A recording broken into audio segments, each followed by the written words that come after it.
April 9, 1938ರಲ್ಲಿ Mysuru ಪ್ರಾಂತ್ಯದ ಈ ಹಳ್ಳಿಯಲ್ಲಿ ಐತಿಹಾಸಿಕ ಘಟನೆಗೆ ಈ ಹಳ್ಳಿ ಸಾಕ್ಷಿಯಾಗಿದೆ. ಈ ಸ್ಥಳ ಹಳೆ ರಸ್ತೆಯ ಮಾರ್ಗವಾಗಿ ನೀವೇನಾದ್ರು ಮೈಸೂರು ಬೆಂಗಳೂರು ನಡುವೆ ಓಡಾಡಿದ್ದರೆ ಈ ಸ್ಮಾರಕ ನೀವು ಖಂಡಿತ ನೋಡಿರ್ತೀರ. ಇಂದಿನ ವಿಡಿಯೋದಲ್ಲಿ ಈ ಐತಿಹಾಸಿಕ ಘಟನೆಯಾದರೂ ಯಾವುದು, ಆ ಸ್ಥಳ ಯಾವುದು, ಇದನ್ನೆಲ್ಲ ತಿಳ್ಕೋಣ ಬನ್ನಿ. ಯಾವುದು ಹಳ್ಳಿ ಆ ಕುತೂಹಲ ಹಾಗೆ ಕೊನೆ ತನಕ ಇರಲಿ ಅಂತ ಕೇಳ್ಕೊಳ್ತಾ ವಿಡಿಯೋ ಸ್ಟಾರ್ಟ್ ಮಾಡೋಕ್ಕೂ ಮುಂಚೆ ಒಂದು ಸಣ್ಣ ರಿಕ್ವೆಸ್ಟ್, ದಯವಿಟ್ಟು ಸಬ್ಸ್ಕ್ರೈಬ್ ಮಾಡುವ ಮೂಲಕ ಚಾನಲ್ಗೆ ಪ್ರೋತ್ಸಾಹ ನೀಡಿ ಅಂತ ಕೇಳ್ಕೊಳ್ತಾ ಲೆಟ್ಸ್ ಸ್ಟಾರ್ಟ್ ದ ವಿಡಿಯೋ.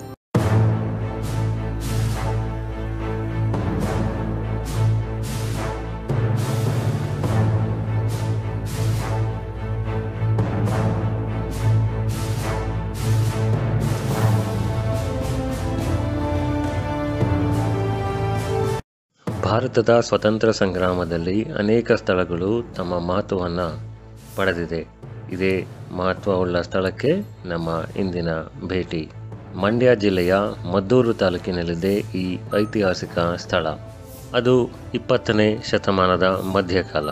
ಭಾರತೀಯರು ಬ್ರಿಟಿಷರ ವಿರುದ್ಧ ಹೋರಾಟ ಮಾಡುತ್ತಿದ್ದಂಥ ಕಾಲ.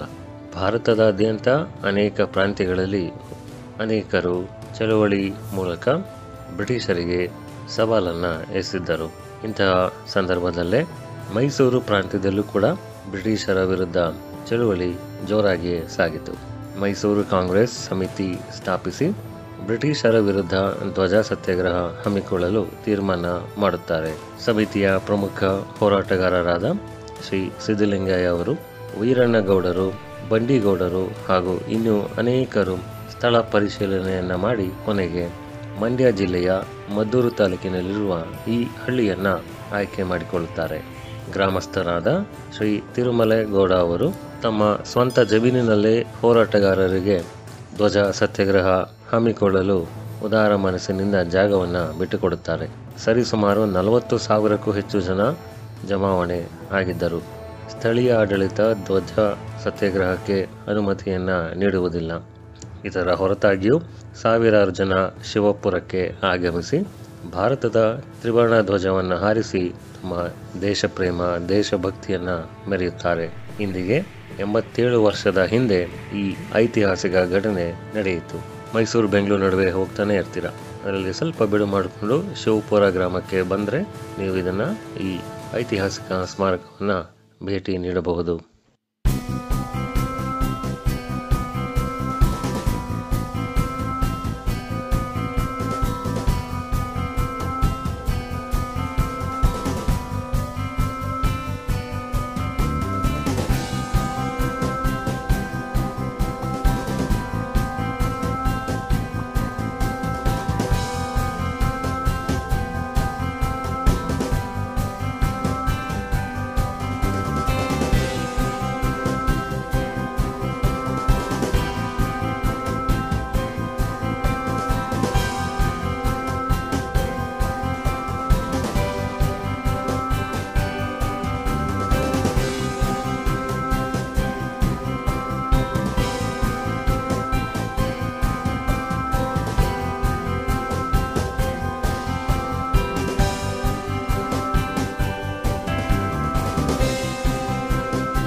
ಈ ವಿಡಿಯೋ ಇಷ್ಟ ಆಗಿದ್ದಲ್ಲಿ ಲೈಕ್, ಶೇರ್ ಹಾಗೂ ಕಾಮೆಂಟ್ ಮಾಡೋದನ್ನು ಮರಿಬೇಡಿ.